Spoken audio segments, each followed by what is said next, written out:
Alhamdulillah, kita rafakkan kesyukuran kepada Allah Ta'ala di atas segala rahmat dan kurniaannya. Pada pagi ini insya-Allah kita akan menyambung semula dalam surah An-Nur pada ayat yang ke-40.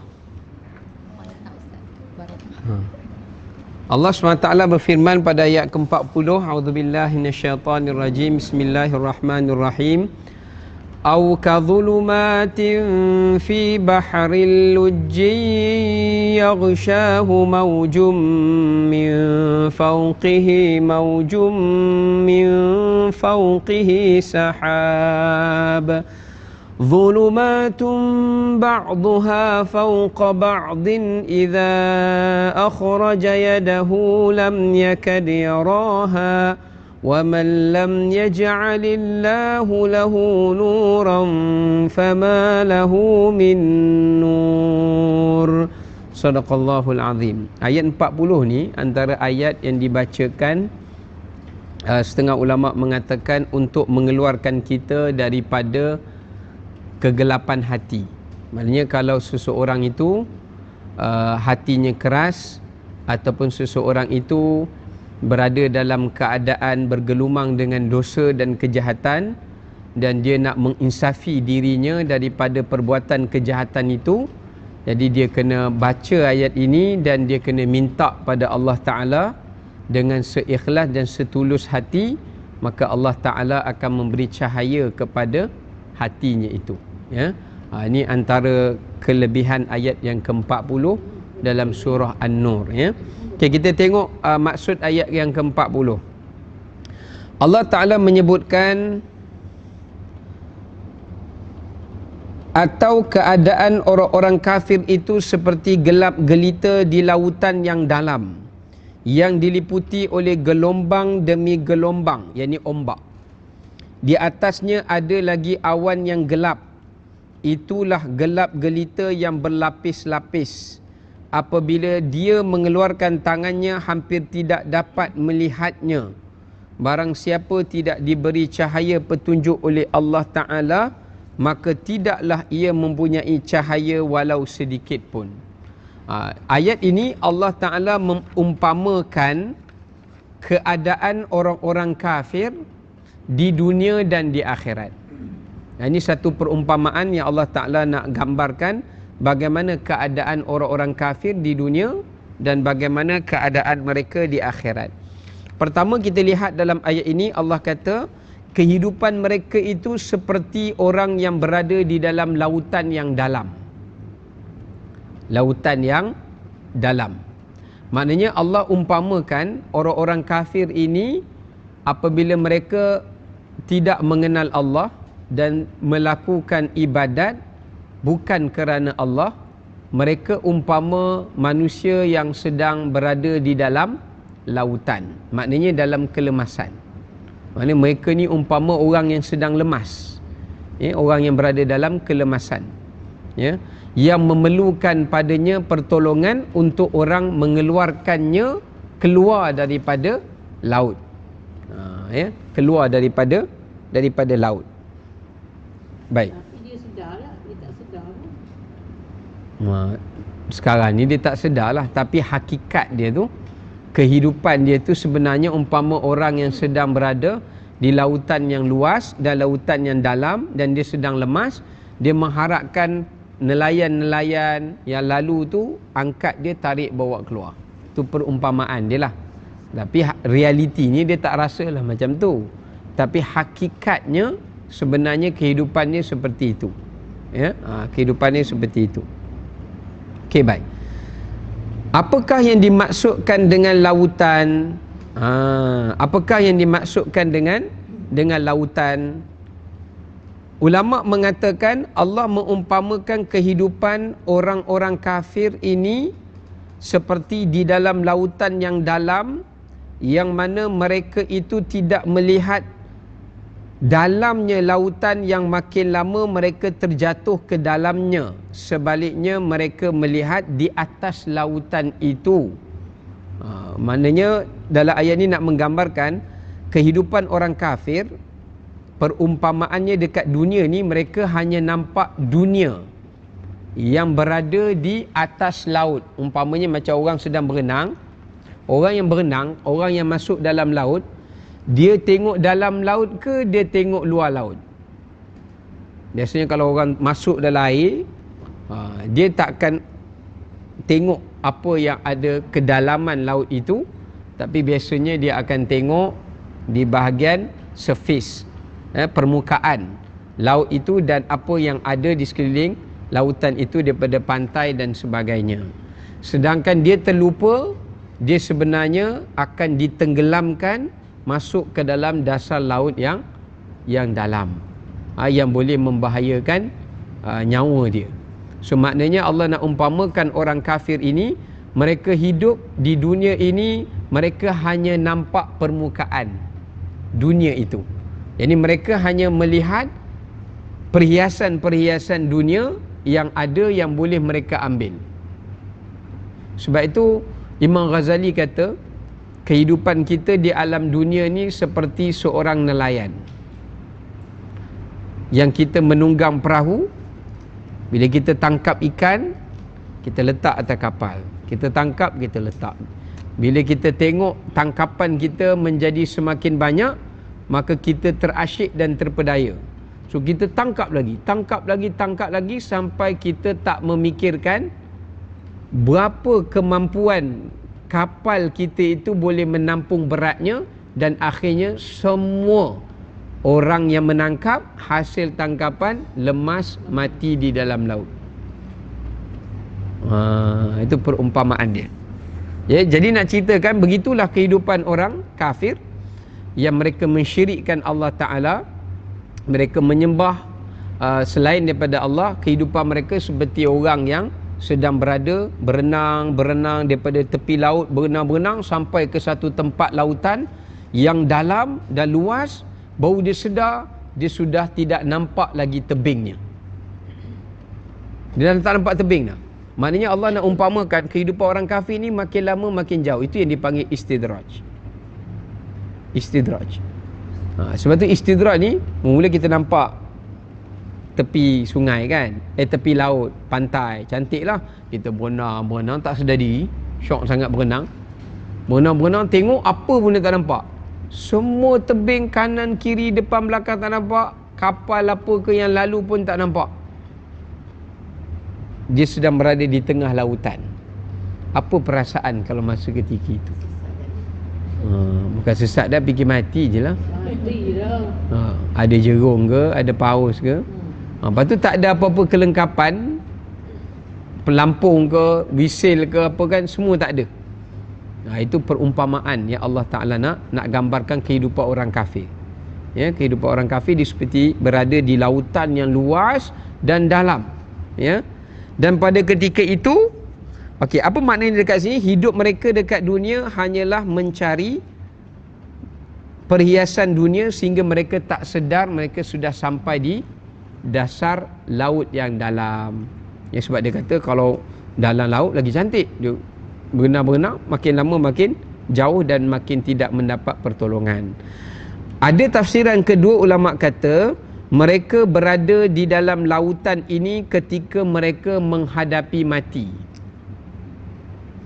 Ketika mereka menghadapi sakarat. Maknanya perumpamaan orang kafir, bila mereka dah sampai kepada nak mati meninggal dunia, mereka masa ketika itu sedar akan kepentingan iman dan tauhid dan amal saleh. Bila mereka nak mengucap, mereka nak beriman, mereka nak buat amal, mereka sebenarnya sudah tenggelam. Sebab tu Allah kata apa? Yaghshahu maujun min fawqihi. Mereka sudah pun ditekan oleh ombak demi ombak yang menutup atas mereka. Ini keadaan yang dihadapi oleh orang kafir masa dia nak mati. Ya, masa dia nak mati. Agak-agak kita lah kalau pergi naik satu kapal, pergi kat lautan Indian Ocean tu, lautan Hindi tu, laut semua naik tinggi macam tu, tinggi pada kapal lagi, agak-agak kita rasa boleh balik selamat tak? Kapal gini dah, nak jatuh dah. Dia punya ombak tu, perumpamaan dia. Apa yang kita akan fikir? Agak-agak kita ada fikir tak? Anak kita ke keluarga kita akan fikir macam mana nak selamatkan diri. Itu kalau orang duduk atas kapal. Tapi ayat ni Allah kata, dia adalah orang kafir yang dah tenggelam, dia nak keluar, dia nampak ombak yang tutup dia. Lepas tu atas ombak tu ada lagi satu ombak yang tinggi tutup atas dia. Maknanya itu keadaan yang dihadapi oleh orang kafir saat ia menjelang nak mati. Masa nak mati tu, dia rasa macam tu, lemas dia tu. Dia perlukan iman dan dia perlukan amal soleh masa tu. Tapi dia nak cari jalan, angkat tangan kat luar nak nampak, supaya orang nampak tangan dia. Tapi dia telah ditutupi oleh ombak. Dia telah ditutupi oleh ombak. Saya teringat kisah Nabi Nuh alaihi salam. Nabi Nuh masa dia kata ke anak dia Kan'an, anak mai masuk naik atas kapal. Dia kata tak payah, saya akan berlindung di atas puncak bukit. Air ni takkan melepasi puncak bukit ni. Sampailah bila air nak naik, Nabi Nuh tak berangkat, tak berlabuh daripada atas bukit tu sampai dia masih menyeru anak ni. Air dah nak masuk dah. Sampailah air dah melepasi puncak bukit, anak dia dah lemas. Masa tu baru anak dia tahu yang dia perlu beriman dan dia perlu bersama dengan orang beriman. Dan dia menuju ke arah kapal tu. Tapi apa jadi? Allah kata dalam Quran, bila Nabi Nuh dah hulur tangan nak ambil anak dia, Allah datang ke ombak. Pum, tolak anak, campak sana. Bayangkan kalau kita tengok anak kita dah nak pegang dah, Allah datang ke satu ombak, lambung dia pergi sana.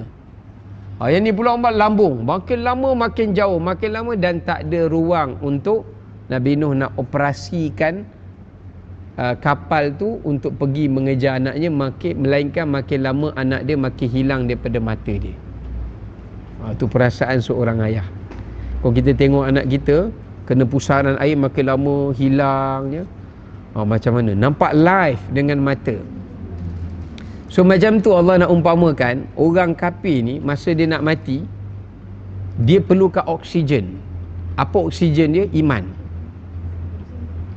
Jadi dia minta, ada siapa-siapa tak boleh tolong mengajar saya mengucap. Saya nak mengucap. Tapi setiap kali dia nak mengucap, dia nampak macam ombak menutupi dia dan melemaskan dia, dia tak boleh mengucap.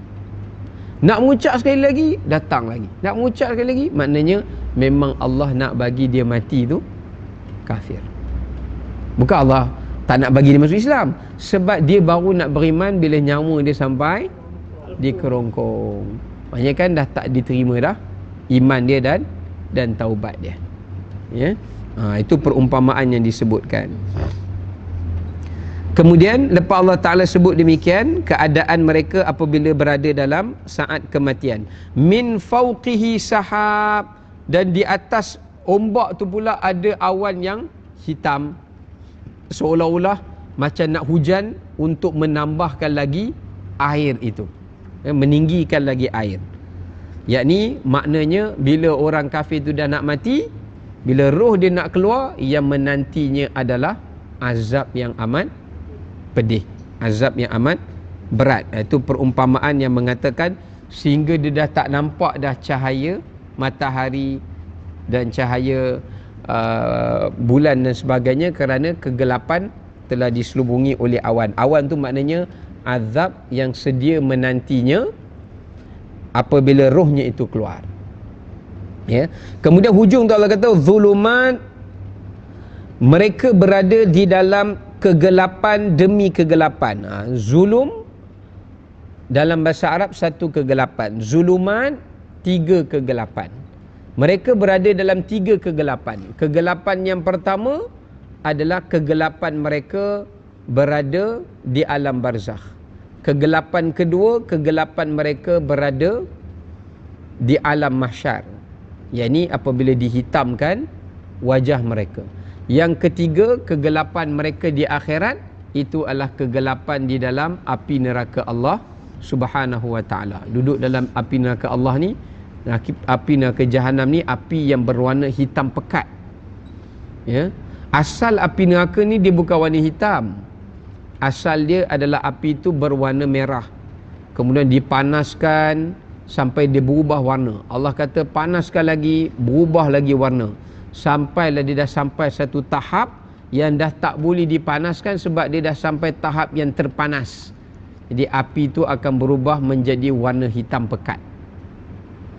Maknanya api yang kita tengok kat dunia ni, selagi mana warna dia merah, dia belum yang terpanas lagi. Dia kena bakar lagi sampai dia akan berubah jadi putih. Putih dia akan berubah jadi kuning. Kuning lah sekali dia akan berubah jadi kelabu. Dan kelabu dia akan berubah jadi hitam. Itu maksimum api tu yang disebut lepas 100,000 tahun dipanaskan, 100,000 tahun dipanaskan. Ada setengah riwayat kata 1000 tahun, 1000 tahun, 1000 tahun sampai ditukar menjadi api yang hitam. Maknanya kegelapan di dalam api neraka Allah Subhanahu wa ta'ala. Ya. Bila mereka setiap kali Allah nak kata dalam 3 keadaan tadi, orang kafir cuba menghulurkan tangannya, tak ada siapa yang menyambut tangannya. Maknanya ketika dia berada alam barzakh, dia tidak akan mendapat pertolongan. Di alam mahsyar pun tidak mendapatkan syafaat. Dan ketika di dalam neraka tidak mendapat keampunan. Jadi dia tak dapat 3 benda. Ya. Yang pertama, dia tidak mendapat pertolongan daripada amal soleh. Walaupun dia dekat dunia dulu dia buat amal baik, tapi sebab dia tak sembah Allah, dia mensyirikkan Allah, amal baik dia tak boleh tolong dia. Pertama, dekat alam barzakh dia tak dapat pertolongan. Di alam mahsyar dia tak dapat syafaat Nabi. Ya, dan syafaat anak-anak dia pun, walaupun anak dia tu orang Islam. Yang ketiga, di dalam neraka Allah dia tak dapat pengampunan Tuhan. Sebab semua orang yang nak keluar neraka, sebelum Nabi, Allah benarkan Nabi bagi syafaat, dia mesti dapat pengampunan Allah Ta'ala dulu. Bila Allah dah ampunkan dia, Nabi boleh bagi syafaat kat dia, dia baru dikeluarkan daripada neraka, dibawa masuk ke syurga. Ya. Itulah pengampunan Allah yang terakhir untuk ahli neraka. Sebab keampunan Allah ni kita boleh raih masa kat dunia. Kat akhirat kalau nak raih, mestilah atas kehendak Allah Ta'ala saja. Kita tak boleh pohon benda tu. Ya? So 3 benda yang mereka tidak perolehi di hari akhirat daripada Allah SWT. Ya? Lagi satu ayat yang kita baca ni, Ibu sekalian, ayat ni sebenarnya ayat saintifik, ulama kata. Ayat saintifik. Banyak orang bukan Islam, dia masuk Islam selepas dia baca ayat ni. Sebab apa? Sebab kalau kita kaji, kalau kita masuk dalam laut, laut ni gelap. Sebab apa? Sebab kita tengok mereka kaji kenapa laut ni dalam makin gelap. Sebab dia kata satu, cahaya matahari ni dia menyuluh di atas permukaan air. Dan permukaan air ni dia menolak pantulan cahaya tu ke atas. Dia matahari kena sini, dia tolak balik. Dia cermin. Dia macam cermin lah. Dia tolak balik. So bila dia tolak balik, sebab tu kalau kita tengok binatang yang hidup dalam air ni dia tak rasa panas. Sebab dalam air tu Allah nak jadikan air tu bertambah gelapnya dia. Allah jadikan adanya angin yang menolak sehingga dia menimbulkan ombak. Dia tak statik air tu. Dia menimbulkan ombak.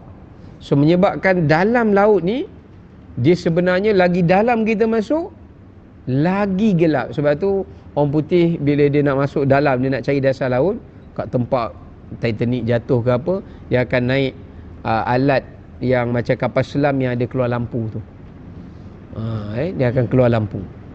Dan maha suci Allah, Allah Ta'ala jadikan makin dalam kita masuk dalam air, ruang tekanan graviti dia semakin kuat. Semakin kuat. Maknanya kalau pressure dia makin kuat, kalau kita tak tahan, kita boleh mati. Kita boleh mati. So itu perumpamaan Allah nak kata orang kafir, makin lama makin dia jatuh, makin lama makin dia tak boleh keluar. Sebab tu dulu ada seorang saya kenal jemaah tu, dia suka diving, dia suka masuk dalam air tu, scuba tu kan, tapi bukan yang jenis biasa ni, yang jenis dalam ni. Dia ada pakar-pakar dia. Dia kata pernah satu ketika kawan dia bila nak keluar balik sebab tong oksigen tu habis, dia keluar tu laju. Maksud dia takut dia tak sempat. Keluar naik atas je, pecah. Gendang telinga, hidung semua dalam ni pressure, pum, pecah, meletup, keluar darah, mati on the spot. Dia macam ni. Pernah tak kita cuba bawa botol air ni, kita naik bukit kan, sebab tu bila kita naik kat tebang kan, telinga kita ada pressure, dia ada tekanan. Lepas tu bila kita naik macam tempat tinggi, Cameron ke apa kan, kita tengok air kat sana ataupun plastik bekas macam kopok tu, dia akan kembung, dia ada tekanan. Lagi kita naik tinggi, macam tu lah dalam laut. Dalam laut pun makin kita masuk dalam, ada tekanan lah. Di langit lagi kita naik tinggi, kalau kita perasan, sebab tu orang naik bukit, kalau dia tak tahan, dia ada lelah, dia boleh mati. Makin dia naik tinggi, ruang oksigen tekanan dia tu makin mengurang. Sebab tu dalam kapal terbang dia ada oksigen yang cukup untuk kita bernafas. Dia ada ruang oksigen yang cukup. Sakit. Macam ada benda tekanan tekan kita, dia jadi kita rasalah tekanan tu. Ya. Maknanya Allah umpamakan, itu dari segi saintifik ni nak katakan kehebatan Quran tu, kemukjizatan Quran. Orang kaji, oh betul lah, rupanya dunia ni, bumi ni ada graviti, ada tekanan, sebab itulah manusia menekap, dia tak jatuh, sebab ada magnet yang tarik dia di atas dan di bawah. Sebab tu dia statik duduk kat tengah. So bila diorang kaji benda ni, diorang tahu yang boleh cerita benda ni Quran saja. Sedangkan ilmu sains pada ketika itu pun tak pernah tahu benda ni, tapi Quran menceritakan benda ni 1400 tahun yang dahulu. Ini menunjukkan pada kita mukjizat Al-Quran. Sedangkan Rasulullah bukannya guru sains, Nabi adalah utusan Allah, tapi Quran sudah menceritakan hal itu. Baik. Okay, kita nak tengok di penghujung tu ya. Wa man lam yaj'alillahu lahu nuran fama lahu min nur. Sesiapa yang Allah tidak berikan cahaya kepadanya, maka dia tidak akan mendapatkan cahaya. Apa maknanya dekat sini? Maknanya sesiapa yang Allah Ta'ala tidak memberikan kepadanya cahaya. Apa makna cahaya? Iaitu taufik. Taufik ni adalah bimbingan Allah Ta'ala. Yang kedua, cahaya itu adalah hidayah. Adalah hidayah Allah Ta'ala untuk dia berbuat kebaikan. Taufik adalah untuk hidayah, minta maaf, hidayah adalah untuk dia beriman, taufik adalah untuk dia berbuat amal soleh. Sebab tu kita perlukan dua suplemen ni ya, ini dua ubat yang wajib. Kalau tak ambil, darah tinggi pun mati, kencing manis pun mati. Tapi mati hatilah. Dia tak mati nyawa, dia mati hati ya. Yang pertama, kita perlukan hidayah Allah Ta'ala untuk terus kita kekal dalam keadaan beriman dan terhindar daripada kufur dan syirik. Yang kedua, kita perlukan taufik daripada Allah Ta'ala untuk memastikan kita ini kekal di dalam amal soleh dan terhindar daripada maksiat dan kejahatan. Ini pentingnya dua perkara ini ya. Sebab tu Allah Ta'ala kata, siapa yang aku tidak berikan padanya cahaya, dia tidak akan dapat memperoleh cahaya itu daripada sesiapa pun, melainkan Allah Subhanahu wa Ta'ala. Melainkan Allah Subhanahu wa Ta'ala yang empunya cahaya itu. Sebab tu kita disuruh berzikir dalam nama Asmaul Husna. Antara nama-nama Allah Ta'ala An-Nur kan? Antaranya adalah Al-Hadi, iaitu Tuhan yang memberi hidayah ya? Al-Muhdi, Tuhan yang menyebarkan hidayah. Jadi sebab tu kita kena selalu amalkan nama-nama Allah Ta'ala yang maha mulia ni. Kalau setiap kali kita nak minta hidayah dan kita nak minta taufik daripada Allah Ta'ala ya. Baik. Kemudian kita sambung ayat 41. Kita baca ayat 41 sampai ayat 43. Allah Ta'ala berfirman, A'udzubillahi minasyaitanirrajim. Bismillahirrahmanirrahim. Alam tara anna Allah yusabbihu lahu man fis samawati wal ardi wat tayru saffat kullun qad alima salatahu wa tasbihah wallahu alimun bima yaf'alun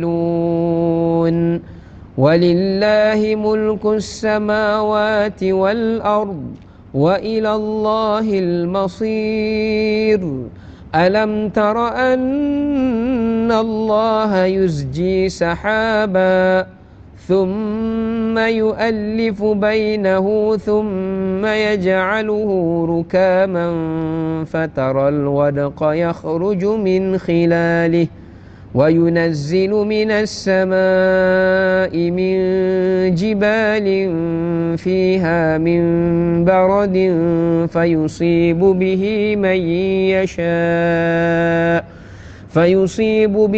مَنْ يَشَاءُ وَيَصْرِفُهُ عَنْ مَنْ يَشَاءُ يكاد سنا برقه يذهب بالأبصار صدق Allahul Azim. Kita tengok maksud daripada ayat 41. Allah Ta'ala berfirman, ayat 41 hingga pada ayat 43 ni Allah Ta'ala menjelaskan kepada kita tentang bukti-bukti keesaan Allah Subhanahu wa Ta'ala sebagai Tuhan pencipta akan alam ini. Bukti-bukti keesaan Allah Ta'ala sebagai pencipta alam ini. Tidakkah engkau wahai Muhammad sallallahu alaihi wasallam tahu bahawa kepada Allah lah bertasbihnya apa yang ada di langit dan apa yang ada di bumi, dan juga burung-burung yang mengembangkan sayapnya, masing-masing sungguh telah mengetahui cara berdoa dan bertasbih kepada Allah. Allah Ta'ala itu maha mengetahui apa yang mereka kerjakan. Okay, dalam ayat 41, Allah menceritakan kepada kita bagaimana seluruh alam ini mereka berinteraksi kehidupan mereka dengan mentauhidkan Allah.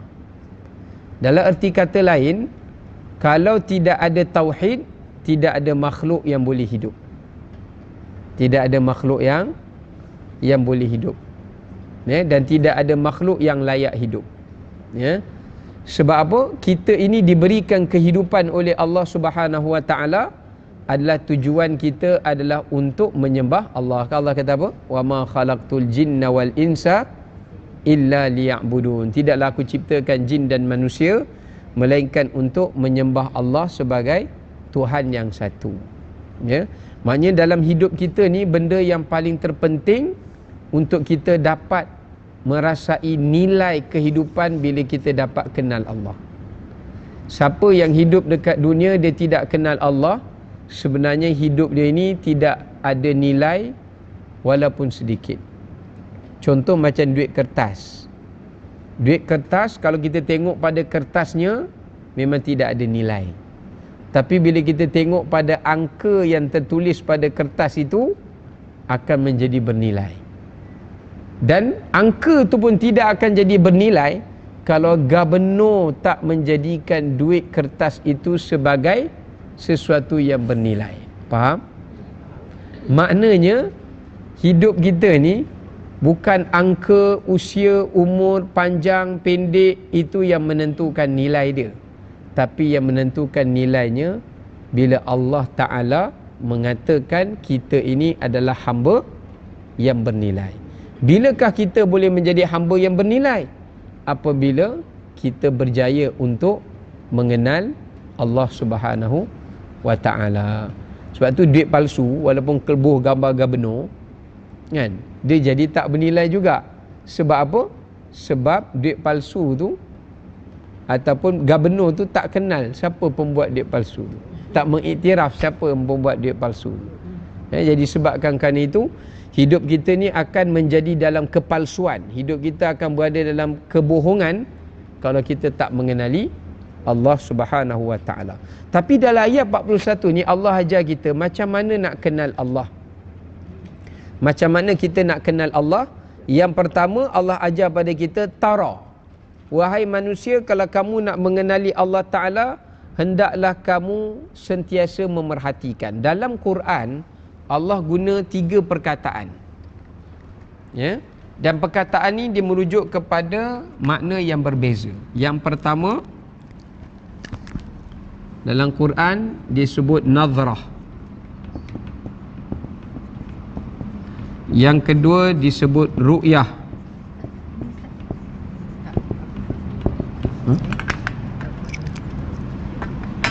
Yang ketiga dia disebut sebagai basirah.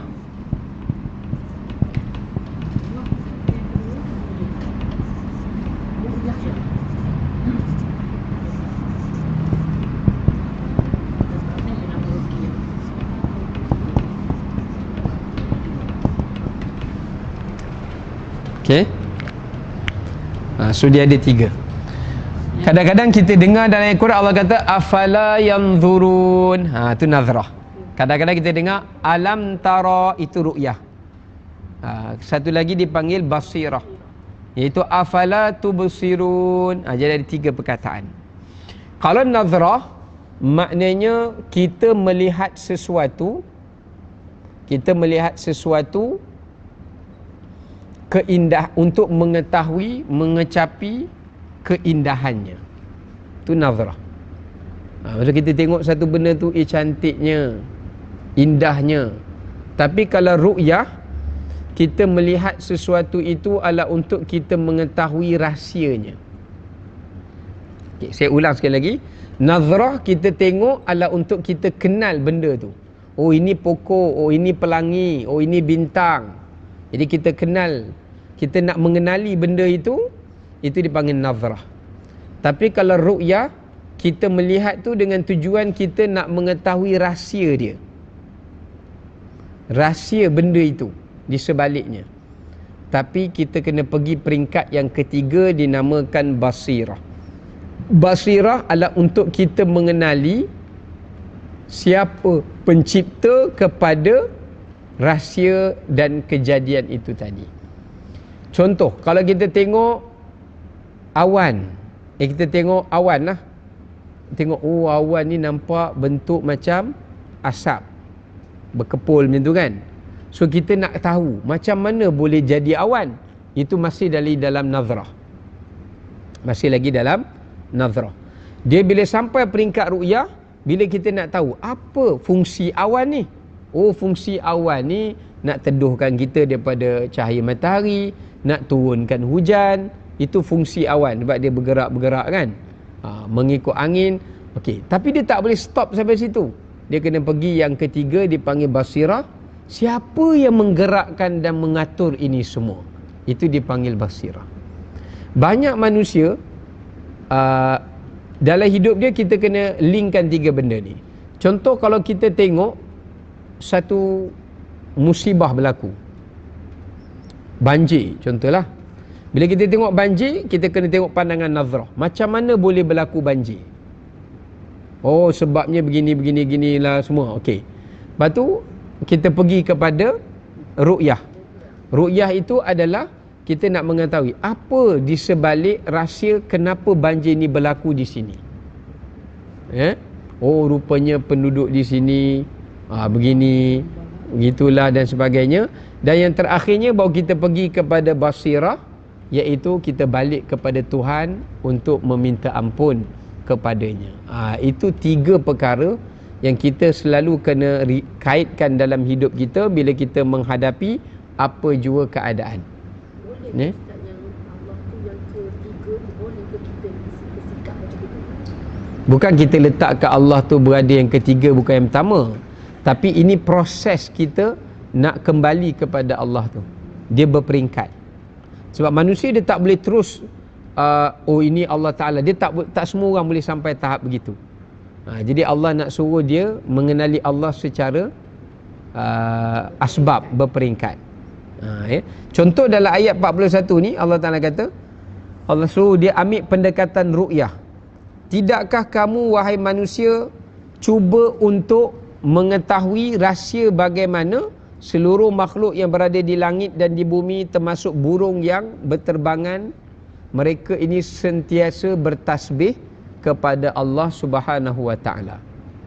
Okey, sekarang ni Allah tak suruh nazrah. Allah suruh ru'yah. Kenapa Allah tak suruh nazrah? Sebab kita belum ada satu teknologi macam mana kita nak tahu cara makhluk bertasbih. Kita tak tahu. Contoh, macam mana pokok tasbih? Tak dengar pun. Tak tahu apa, macam mana dia baca apa, dia sebut apa, kita tahu. Sebab tu Allah tak suruh kita nazrah. Sebab nazrah ni kita nak kaji untuk kita nak tahu. Tapi Allah suruh kita ru'yah. Maknanya Allah suruh kita belajar something daripada kejadian Allah itu. Maknanya Allah Ta'ala kata dalam ayat ni, kalau seluruh makhluk selain jin dan manusia yang ada di 7 petala langit dan 7 petala bumi bertasbih kepada Allah Ta'ala, kenapakah kamu wahai manusia yang kami berikan langit untuk menaungi kamu, bumi untuk menempatkan kamu, kamu tidak bertasbih kepada Allah. Kenapa Allah sebut tasbih? Sebab tasbih maknanya ada 3. Ya? Bila kita sebut perkataan tasbih, tasbih ni dia merangkumi kepada 3 maksud.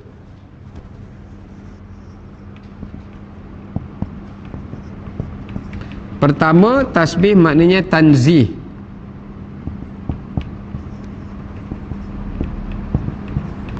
Yang kedua, tasbih maknanya taqdis.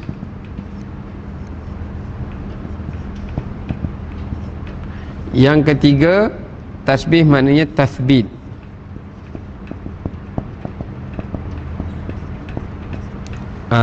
Tanzih, taqdis, tathbit. Apa benda tu? Maksudnya begini. Tanzih maknanya mensucikan Allah daripada persamaan dengan makhluk. Maknanya kita buang semua benda yang boleh disamakan Allah dengan makhluk, kita tolak. Taqdis maknanya kita hanya mengkhususkan bagi Allah Ta'ala sahaja kepujian. Tathbit, kita menetapkan Allah saja Tuhan yang layak dipuji. Tuhan yang layak dipuji. Ya? Taqdis maknanya kita mengkhususkan kepujian tu untuk Allah. Yang tathbit, kita menetapkan tidak ada selain daripada Allah, melainkan Allah sahaja Tuhan yang empunya kepujian. Yang taqdis tu kita hanya puji Allah, kita tak puji yang lain. Tasbih tu kita hanya mengatakan segala kepujian ni hanya senya milik Allah. Dia berbeza. Sebab taqdis boleh jadi orang tu dia puji makhluk, tapi dia tasbih, dia mengatakan Allah empunyai semua kepujian. Tapi dalam masa yang sama dia juga kata puji tu ke makhluk pun boleh.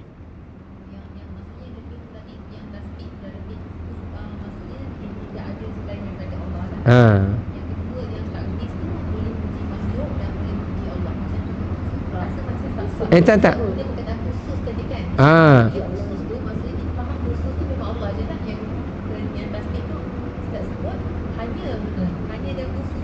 Okey, kalau takdis maknanya kita mengkhususkan kepujian tu hanya milik Allah. Jadi tak boleh pada makhluk.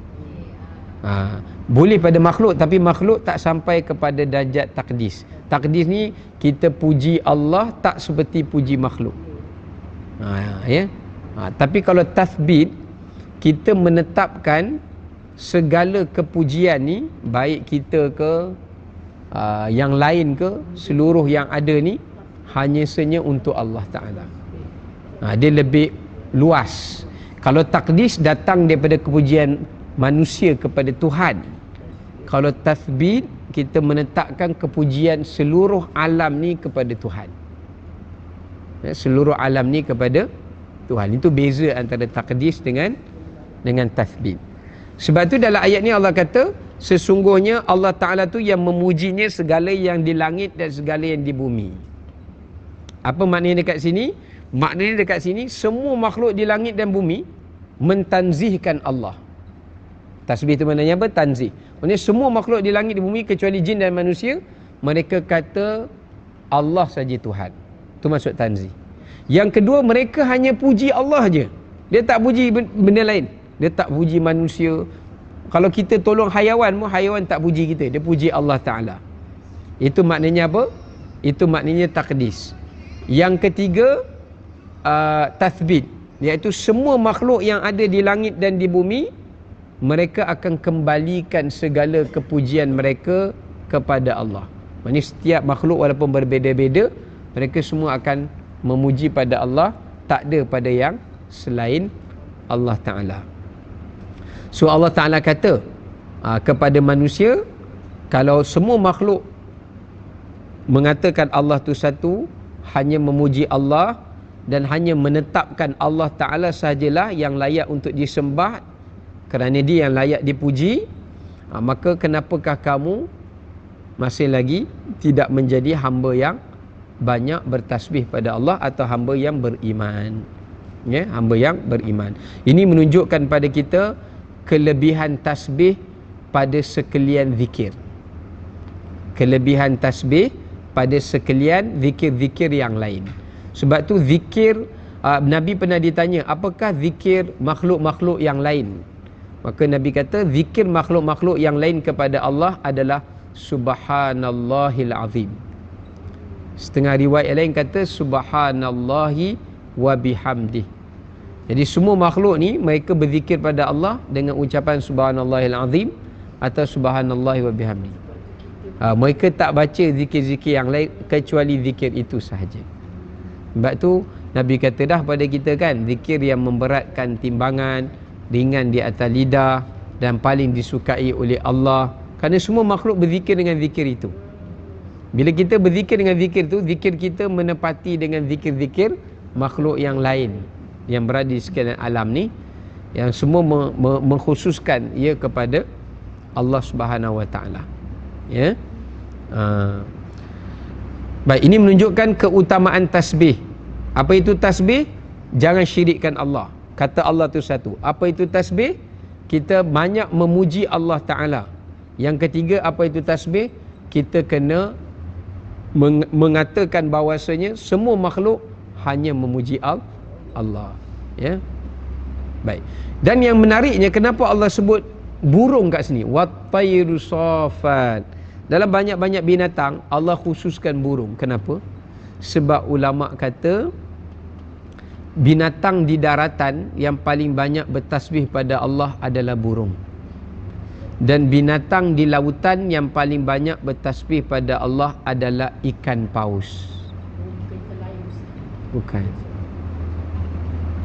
Kalau binatang yang terbang di udara yang paling banyak bertasbih adalah burung. Sebab tu Allah banyak kali sebut burung dalam Quran. Kalau binatang dalam laut, ikan paus. Sebab itulah Allah menyuruh ikan paus menelan Nabi Yunus alaihi salam.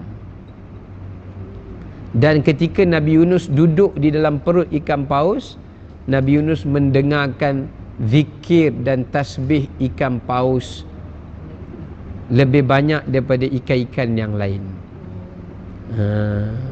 Lebih banyak pada ikan-ikan yang lain. Ya. Sebab apa? Sebab ikan paus ni dia berenang di dalam dasar laut. Ya. Jadi dia berenang dalam dasar laut dan dia berada di lautan yang luas, tubuhnya besar, dia perlu makan yang banyak. Dia perlu bertantan makanan yang dia perlu dimakan. Jadi sebab dia binatang yang paling tinggi tawakalnya. Kalau ikan-ikan kecil, dia senang nak makan apa-apa saja. Ikan paus dia resiko sikit. Sebab dia perlukan makanan yang banyak yang mencukupi, dan dia kena dia kena berenang jauh, laut ni luas. Jadi tawakal dia paling tinggi dan zikir dia paling banyak. Apatah lagi kalau dia tak ada makanan dia di atas permukaan, dia akan masuk dalam laut yang gelap.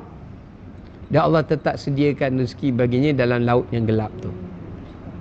Ya, sebab tu Nabi Yunus dengar zikir dia banyak, ya, di dalam perut ikan tu. Sebab tu Nabi Yunus pun berzikir sepanjang berada dalam perut ikan itu. Kalau binatang di udara paling banyak burung. Sebab tu Nabi pernah sebut, Nabi pernah kata, hati ahli-ahli syurga itu seperti hati burung. Lah hadis Nabi kata. Sahabat kata, kenapa hati burung? Nabi kata, kerana burung binatang yang paling takut. Lepas tu kalau kita perasan burung, kalau dia duduk dekat dahan ke, kita datang je, dia terbang. Pasal dia sentiasa rasa diri dia dalam diawasi. Macam ada benda nak tembak dia ke, nak terkam dia ke, dia sentiasa rasa dirinya terancam. Macam ada benda bahaya nak menimpa dia. So dia lebih berhati-hati. Nombor dua, Nabi pernah sebut, burung juga binatang di udara yang paling tinggi tawakalnya. Dia keluar pada sarang perut kosong, dia terbang, dia yakin ada rezeki yang Allah akan sedia, sehingga dia balik, dia akan kekenyangan bersama anak-anak dia. Ya. Sebab itulah, maknanya orang beriman ni, hati dia sentiasa takut. Dia nak buat ni, takut nanti Allah marah. Dia nak buat ni, takut nanti Allah murka. Jadi dia berhati-hati. Mana dia memiliki hati seperti seekor burung. Dan burung, semua jenis burung, setiap kali dia terbang, dia akan berzikir pada Allah. Pertama, kenapa dia berzikir? Sebab bila-bila masa dia boleh jatuh kalau Allah tak izinkan dia terbang. Kita ada tak sepanjang naik ke terbang tu zikir? Alah, time naik je. Bila dah duduk je, tengok ada skrin kat depan tu, tak ada dah. Kan, pramugari datang, tak ada dah. Ngaji sekejap je, lepas tu tidur. Sebab kita tak terasa kita sedang berada di satu tempat yang tak selamat sebenarnya. Bila-bila masa kita boleh mati. Tapi burung, setiap kali dia terbang saja, dia akan berzikir. Sepanjang dia terbang, dia berzikir. Setiap 1 second dia akan berzikir. Waktu azan tu dia bising. Masa tengah azan tu, dia pun sekali. Dia kalau tak ngabung, kita cicit-cicit tu berzikir lah tu. Bagus ya. Lepas tu, sambil dia mencari rezeki tu, sampailah dia turun. Ya. Kalau binatang itu di udara, kalau binatang di darat yang paling banyak zikir adalah katak. Katak. Sebab itu Nabi melarang kita membunuh katak dan makan katak, sebab Nabi kata dia binatang yang berzikir pada Allah. Lepas tu yang kita dengar bunyi ong, bukan ong, bukannya ong bertuah, maknanya dia sedang bertasbih pada Allah. Bukan dia panggil hujan sebab dia bertasbih pada Allah. Semua binatang tu cara dia berzikir lah. Cuma katak ni pun antara binatang yang kuat bertasbih pada Allah Ta'ala. Sebab tu yelah, Allah bukan suruh kita tengok bentuk dia geli tu, tapi amalan dia tu, amalan katak tu. Kita orang tengok tak geli, tapi amalan orang geli. Tengok perangai kita orang geli. Muka kita orang tak geli, perangai kita orang geli. Kalau katak orang geli tengok dia, tapi amalan dia hebat. Zikir dia banyak. Ya. Kita pernah buat banyak Ustaz.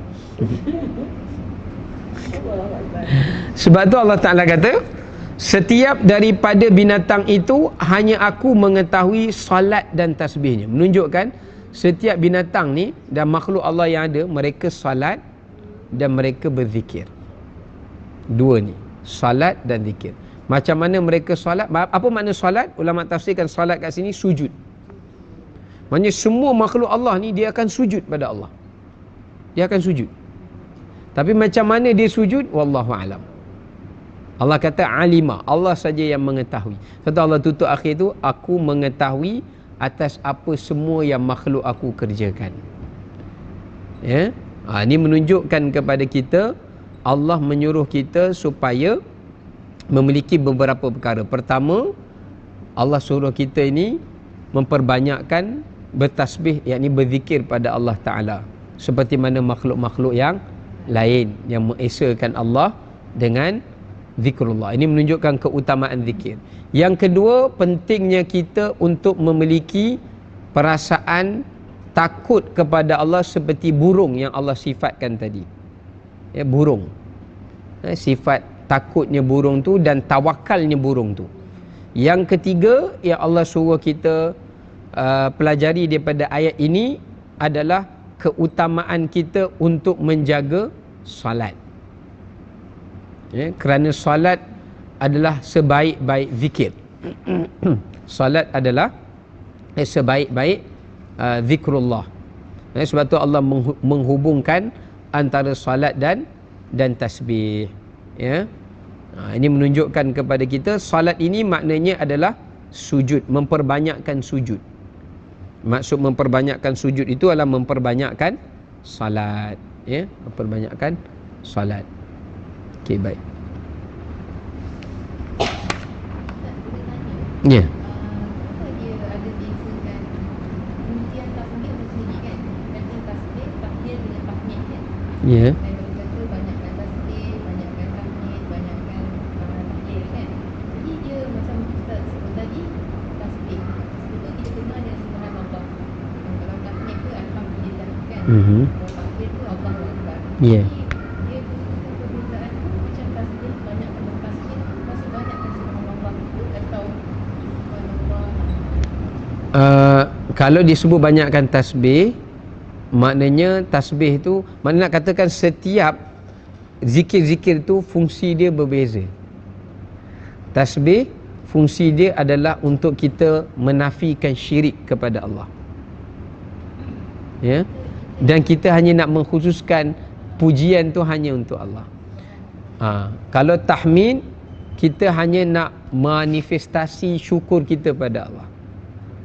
Apa yang Allah bagi kat kita, kita nak terima kasih. Tasbih untuk Allah, tahmid untuk kita. Faham, tasbih tu kita nak beri untuk Allah, kita kepada Allah. Tapi kalau tahmid, Allah suruh kita sebut tahmid tu bukan untuk Allah sebenarnya, tapi untuk kita, sebab apa yang Allah bagi kat kita. Jadi kita kena puji baliklah, terima kasih pada Allah. Kalau takbir, maknanya Allah suruh kita besarkan Allah Ta'ala dari sudut daripada segala apa yang ada dalam kehidupan kita. Takbir kita balik-balik kepada Allah Ta'ala, iaitu kita kata Allah lebih besar daripada segala yang ada dalam hidup kita. banyakkan tasbih tu merangkumi ke semua ke atau sebab kita tahu tasbih tu ucapan dia subhanallah kan? Merangkumi semua tasbih, baik subhanallah ke, dan takbir lah. Tasbih tu subhanallah, Ya. itu alhamdulillah, takbir tu Allahu Akbar. Ya. Ustaz tadi banyakkan tasbih tu adakah khusus untuk subhanallah saja atau begitu dengan tasbih, tahmid dan tahlil? subhanallah. Subhanallah lah. Ya, subhanallah saja. Sebab takbir tu dia lebih kepada matlamat kita, Allah Ta'ala tu di dalam kehidupan kita. Kalau tasbih ni kita more fokus untuk Allah je, hak Allah. Kalau tahmid untuk kita, kalau takbir untuk kita meletakkan Allah di dalam kehidupan kita lah yang terbesar. Ya, betul. Ya. Sekali baca berapa Ustaz? 10. Sebanyak yang boleh, sebanyak yang boleh, tak ditetapkan kadar. Yang kata kalau kita baca satu kita ada satu pokok tanam bukan? Ya, itu kalau kita baca semua subhanallah walhamdulillah wala ilaha illallah wallahu akbar. Kalau kita baca sekali, Allah akan binakan satu pokok tamar bagi kita di dalam syurga. Allah akan sediakan tamar dalam syurga. Okey, baik, wallahu alam. Boleh kita berhenti sampai situ. Nanti kita akan sambung ayat berapa tadi?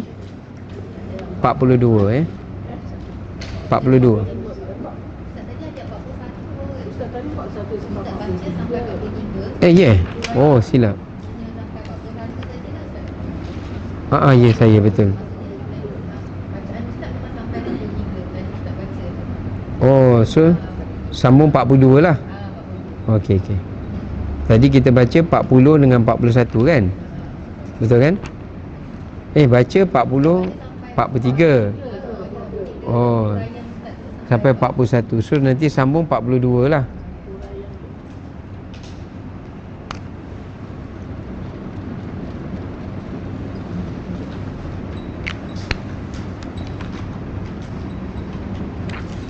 Okay, wallahu a'lam bishawab. Assalamualaikum warahmatullahi wabarakatuh. Bismillahirrahmanirrahim. Alhamdulillahirabbil alamin. Wassalatu wassalamu ala asyrofil mursalin ajma'in. Allahumma aghnina bil ilmi wa zaina bil hilmi wa qina bit taqwa wa jana bil afiyah. Rabbana atina fid dunya hasanah fil akhirati hasanah wa qina adzabannar. Sallallahu alaihi wasallam Muhammad wa ala sahbihi wasallam. Alhamdulillahirabbil alamin.